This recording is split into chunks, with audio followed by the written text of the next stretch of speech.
તો કે જિંદગીમાં જો ગરીબ મટવું હોય તો બીજું કંઈ ન કરવું પણ ખૂબ મોટા થવું.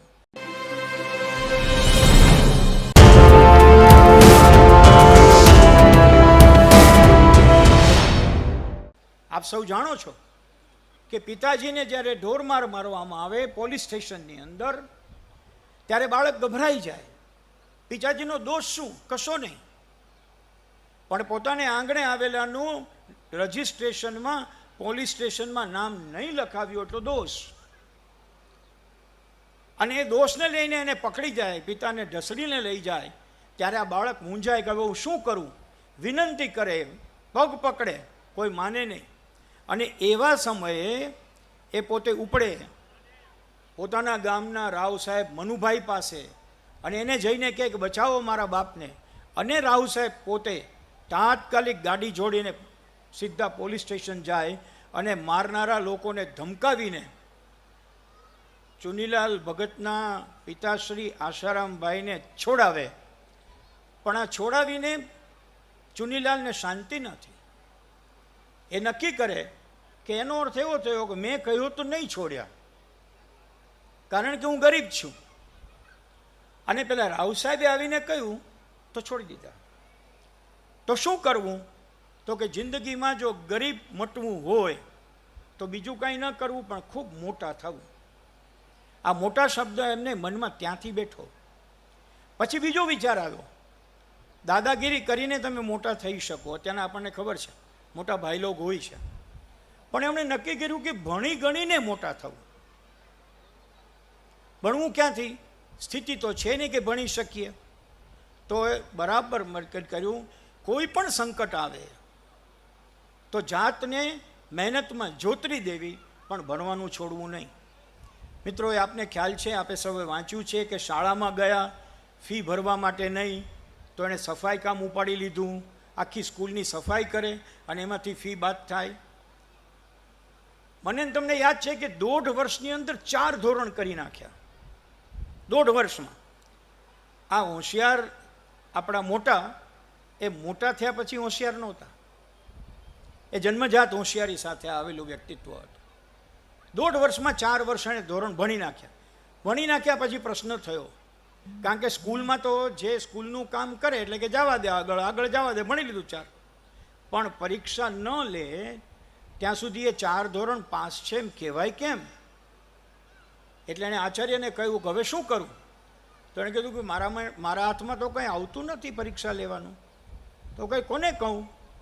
તો કે તું ઇન્સ્પેક્ટરને જઈને મળ, એ જો મનાવી લેવાય તો તારી પરીક્ષા લેવાય. મોટા પાસે કળ હતી અને એ કળનો ઉપયોગ એણે દાન ઉઘરાવવામાં બહુ કર્યો હતો. મોટા ગયા ઇન્સ્પેક્ટર પાસે, કોઈ જાતની ઓળખાણ નહીં. એણે જોયું કે ધોતિયું બોતું પહેરેલો માણસ છે ને ઉપર પાઘડી પહેરી છે. બસ પ્રણામ કર્યા, હરિઓમ બોલ્યા છે, અને પછી કોઈ ઓળખાણ વગર કહ્યું કે આપની પાઘડીમાં થોડાક ડાઘા પડેલા છે. તો કોઈ નહીં. તો હા, આનો રંગ જતો રહ્યો છે. એટલે પેલા ઇન્સ્પેક્ટરે પાઘડી ઉતારીને જોયું કે હા, જતો રહ્યો. પણ ચાલશે ના, ચાલશે નહીં, મને આપો, હું રંગકામ કરું છું, હું આખી પાઘડી રંગાવી દઉં. અને ઇન્સ્પેક્ટર એની પાઘડી બારોબાર રંગાતી હોય તો એને શું વાંધો? એટલે એની પાઘડી રંગવા આપી દીધી. રંગીને લઈને પાછા આવ્યા એટલે કે વાહ દોસ્ત, તો બહુ સારું કામ કર્યું, તું હોશિયાર છો? તો હોશિયાર તો છું, મેં 1.5 વર્ષમાં 4 વર્ષ કરી લીધા છે. એમ ક્યાં કર્યા? તો કે આ સ્કૂલમાં. તું પાસ થઈ ગયો? તો કે ના, એ આપે કરવાનો છે. કેમ મારે કરવાનો? તો કે આચાર્ય એમ કીધું કે ઇન્સ્પેક્ટર આ કામ કરી શકે, એ મંજૂરી આપે તો પરીક્ષા લઉં. તો હું આજે વાત કરી લઉં છું. સાંજે વાત થઈ, બીજે દિવસે 4 ધોરણની પરીક્ષા થઈ અને મોટા એક સાથે 4 ધોરણનું ગળથોલિયું મારી ગયા. હું એવું માનું છું, મને ધીમનભાઈ સાથે અમારે ઘણીવાર વાત થઈ છે કે પૂજ્યશ્રી મોટાની નાની નાની વાતો આજની નવી પેઢી પાસે પહોંચાડવાની જરૂર છે. જે આત્મવિશ્વાસની વાત નિરંજનાબેને કરી, એ આત્મવિશ્વાસ તો મને એમ છે કે જન્મ્યા ત્યારે પોટલું ભરીને લઈને આવ્યા હશે. કારણ કે તમે એનું એક એક ઉદાહરણ વાંચો એટલે તમને બીજું કાંઈ દેખાય નહીં, ભરચક આત્મવિશ્વાસ દેખાય. એ જાણીતી વાત છે કે કોઈએ કહ્યું કે દાન આપીશ અને પછી એ ભાઈ ભૂલી ગયા, તો રોજ મોટા એમને ઘરે જઈને બેસે. એણે કહ્યું તો આમ આવીને બેસે એટલે હું કાંઈ એમ દાન નહીં આપું? તો હું તો રોજ આવીશ. અને રોજ જઈને બેસે અને રોજ પેલા ભાઈને જોવે.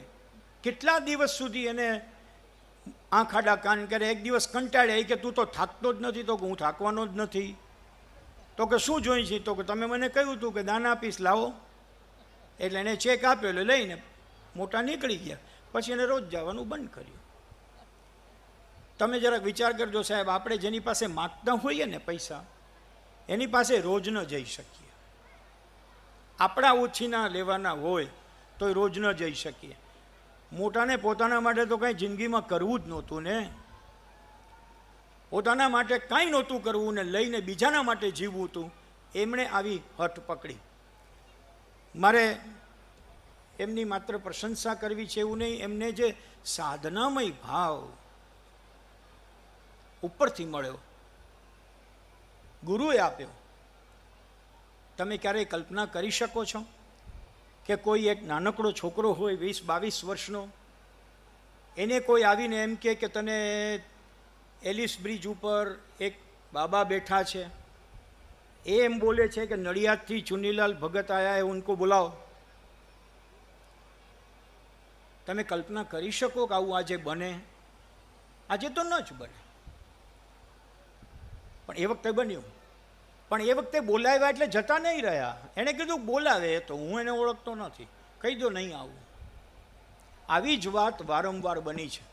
જે સાક્ષાત્કાર દિવસની આજે આપણે ઉજવણી કરવા ભેગા થયા છીએ, એ સાક્ષાત્કાર પણ પોતે આવેલી ઓફરને ઠોકરે મારી એમાંથી થયો છે. આપ સૌ એનાથી પરિચિત છો એટલે હું વિશેષ વાત નહીં કરું. પણ એ બાબા પાસે જાય અને બાબા કહે કે હાલ, તો મારાથી અવાય એમ નથી. તને ગુરુ મહારાજ બોલાવે તો કે ના ના, મારી પાસે એવો સમય નથી. અને એ જ વ્યક્તિ સતત એની પાછળ રહે ત્યારે એને વિચાર આવે કે મારું નામ, મારું કામ આ માણસને ખબર કેમ પડી? અને એમાંથી એના જીવનનો માર્ગ પ્રશસ્ત થાય. મિત્રો, તમે પૂજ્ય મોટાને જો 1998માં જન્મ્યા એમ ગણતરી કરો તો લગભગ 1923 સુધીનો આખો પહેલાં 25 વર્ષનો ગાળો છે. એ 25 વર્ષનો ગાળો ભણવામાં ગયો. વિદ્યાપીઠમાં ગયા તો ત્યાં પણ ફી નહીં, એટલે ત્યાં પણ આચાર્યને મનાવી લીધા. વિદ્યાપીઠની સફાઈ કરવાની શરૂઆત કરી. અને હમણાં માએ કહ્યું એમ વિદ્યાપીઠમાં સાથીદારો કોણ મળ્યા? તમે વિચાર કરો કેવી રીતે માણસોને ઈશ્વર ભેગા કરતો હોય છે. પૂજ્ય મોટાનું એક વાક્ય છે, એનો મને અનુભવ છે. હું અમેરિકામાં આવા જ પ્રવચન દરમિયાન બોલી ગયો હતો. પૂજ્ય મોટા એવું કહેતા કે મળેલા જ મળે છે, તમને મળેલા જ મળે છે. આજે નક્કી હતું કે હું તમે મળવાના છીએ એટલે આપણે મળ્યા છીએ. અને નક્કી કોણે કર્યું? પૂજ્ય શ્રી મોટાએ નક્કી કર્યું એટલે આપણે મળ્યા છે.